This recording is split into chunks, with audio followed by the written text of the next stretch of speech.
नमस्कार ओडिशा आपण मानक पार्ट 2 ब्लॉग रे स्वागत। फास्ट पार्ट रे तो आपण देखिथिले मो दी जण सांग केमती हज जाइथिले हम दांग खोजी पाइथिले। अब एबे हम तीन जण सांग के बोलछु सांग माने हज जाइथिले बोले मो दांग सांग धर के बोलछु दांग खाली तुम फ्रूट सलाड खाइबो के रेस मन खाली ना हम गुपचुप खाइबो।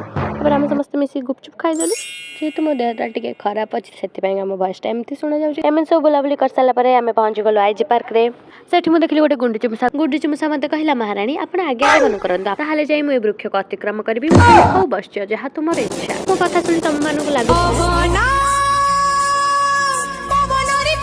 हम करूची बहुत बोल देलु। एबे आसी गलो बस पाखकू बस रे 5 मिनिट खने बसचु ना नहीं पुणी थरे मन हला आइसक्रीम खाइयाको कारण जने खाउतला ना मो सांग तो ताकू देखि मोर इच्छा हला सेत पे गली आइसक्रीम आन के मु आनिली मो सांग माने भी समस्त कहले आमे भी खाइबो तांका मानक पय आन देली गाइस से माने तांका आइसक्रीम पैसाटा मते देचनी मु मो पैसा रो आनिनी से माने हल देखिए पुणी मते कहे ए आमे पैसा देइछु मते कमेंट सेक्शन एमिति कहबे आ एठी जिली तार फ्लेक्स